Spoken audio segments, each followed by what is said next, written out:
Hello, everyone. Thank you for being here. My name is Alicia Tian. I am a recent graduate of OCAD University, where I completed my MFA in Interdisciplinary Art, Media, and Design. Today, I'll be presenting my research on building conceptual continuity in art and design curriculum, based on a scoping review and my teaching experience as a graduate teaching assistant. To begin, I want to situate the problem.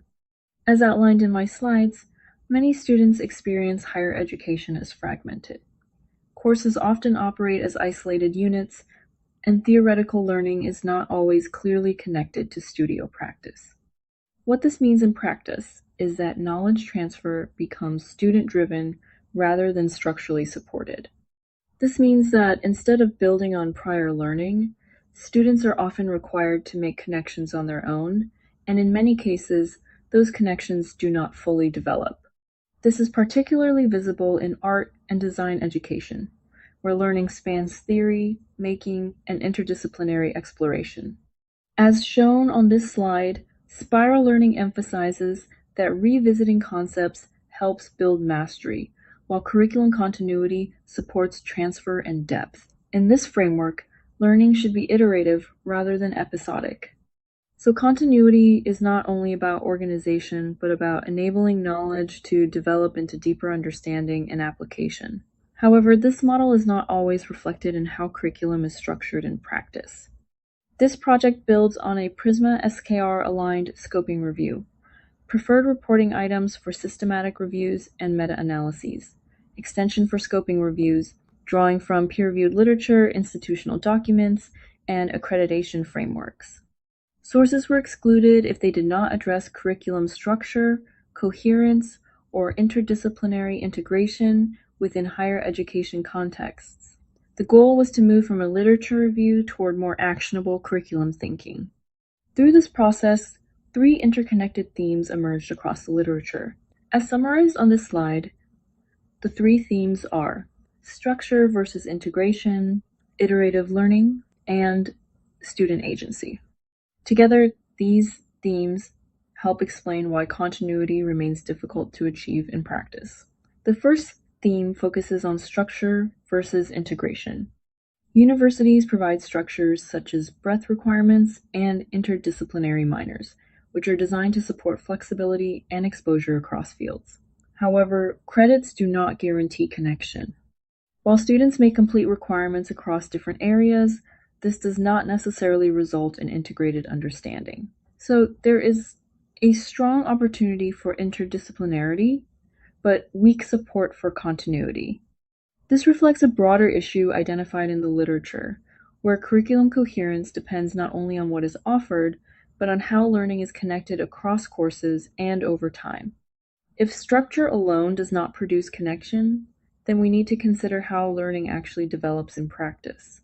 The second theme focuses on iterative versus episodic learning. As shown on this slide, iterative learning involves revisiting ideas and building complexity, while episodic learning consists of isolated projects that restart each term. When learning is episodic, students are constantly restarting rather than building. This is especially significant in art and design education, where conceptual development depends on sustained iteration and refinement. Without continuity, that developmental process is interrupted. And this leads to a third theme, which shifts the focus from curriculum structure to student experience. The third theme highlights that continuity is often produced through student agency.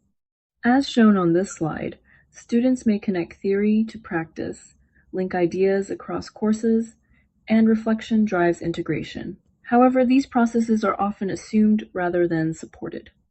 I also want to note that while this project proposes both structural and relational adjustments, it does not aim to override student-centered learning. Instead, it aims to provide tools that help support students in building these connections within their own pathways. And taken together, these three themes suggest that continuity does not emerge automatically. This leads to the two-layer continuity model I propose. As shown on this slide, curriculum operates across two layers. The structural, or macro layer, provides opportunities for interdisciplinary learning, while the relational, or microlayer, is where students actively create connections across experiences. What is important here is that continuity is not embedded in structure alone. It is produced through interaction, reflection, and synthesis. This reframes curriculum from a fixed pathway into a dynamic process of meaning-making over time. So the question becomes, how do we approach these structural and relational processes? This slide focuses on practical interventions from the macro to the micro level. The first approach is making learning visible through guided reflection, such as journaling, mapping, or storytelling, which helps students see connections across their work rather than just completing tasks. Students are able to externalize their thinking and recognize relationships across their work. This not only supports iterative learning, but also helps students connect ideas across courses rather than restarting with each project.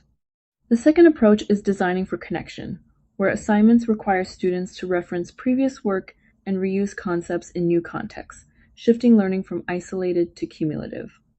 The third approach is supporting development through portfolio-based practices, which track conceptual evolution and emphasize iteration rather than completion.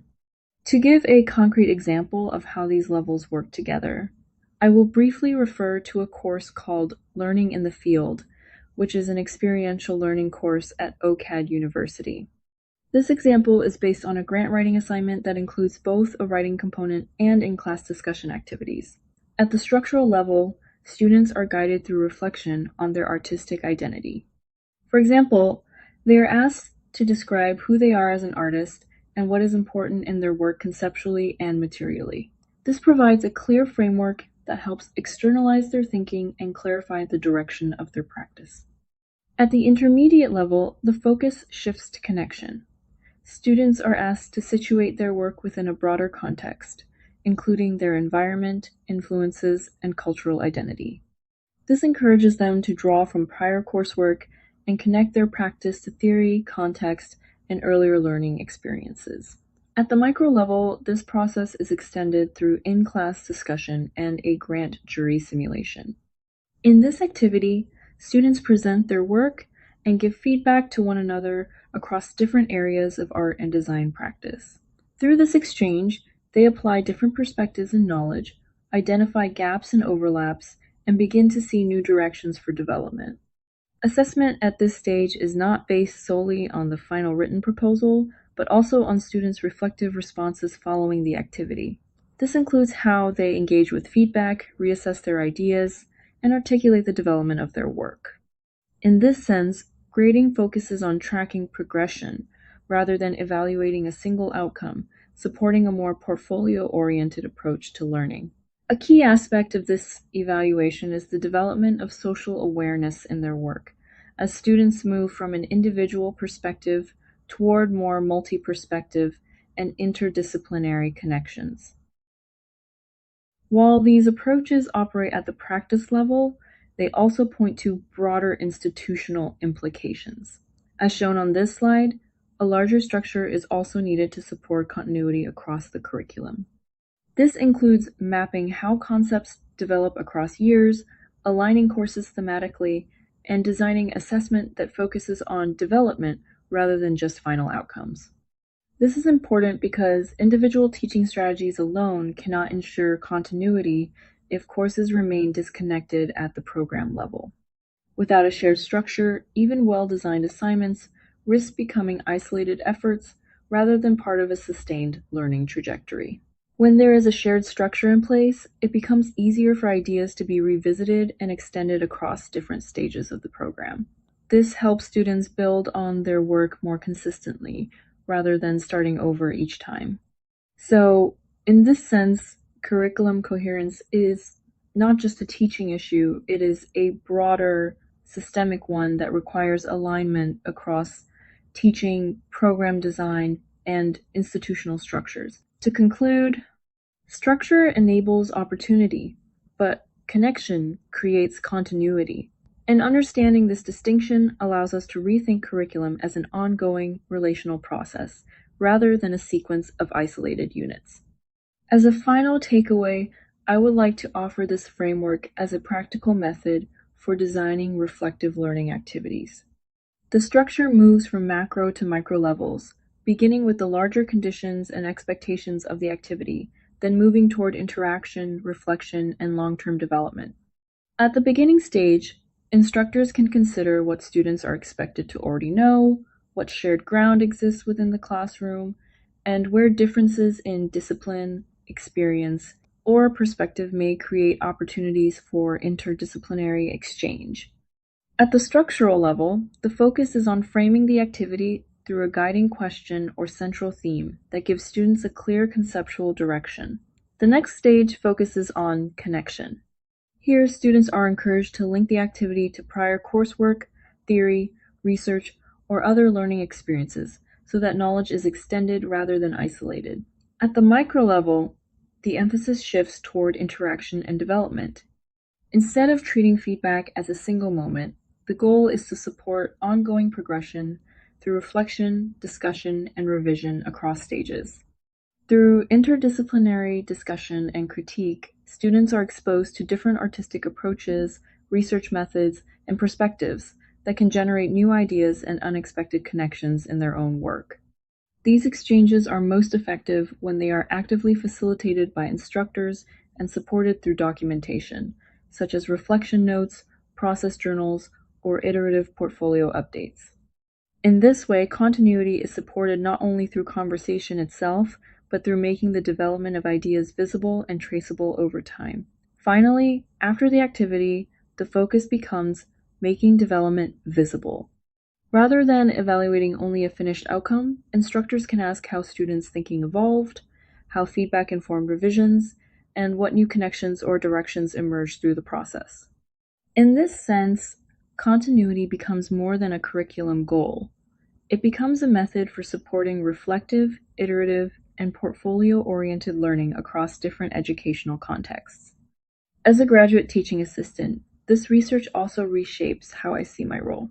At the micro level, I am working within individual courses such as supporting assignments, critiques, and student development.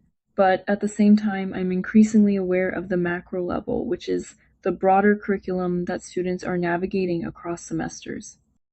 Rather than positioning myself as a TA within a single course, I see the potential to contribute to these larger connections.